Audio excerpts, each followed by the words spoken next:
సూర్యుడు దాదాపు వెళ్లిపోబోతున్నాడు. ఈ కొరల్ జామ్ కి ఒకేసారి ఇద్దరిని నయం చేసే శక్తి ఉంటుందని నాకు అనిపించడం లేదు. కానీ నువ్వు కంగారు పడుకు ప్రస్తా, నీ అమ్మ బ్రతుకుతుంది.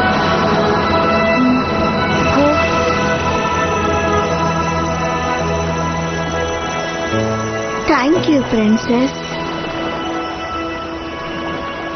నిన్ను చూసి మేమెంతో గర్వపడుతున్నాం లైలా. ఏం జరుగుతుంది?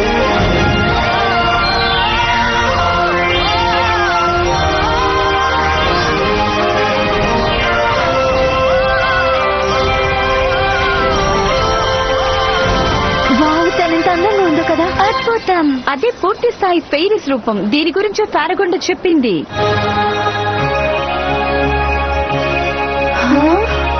లైలా, నువ్వు లిజియా మహారాణి కోసం చేసిన త్యాగమే నీకు ఎన్చాంటిక్స్ పవర్ ని సంపాదించి పెట్టింది. కంగ్రాచులేషన్స్. నిజమే, కానీ ఇంకా ఏమైంది చెప్పు. నాకు ఇంకా కళ్ళు కనపడడం లేదు. నా కళ్ళ చుట్టూ ఇంకా చీకటిగానే ఉంది.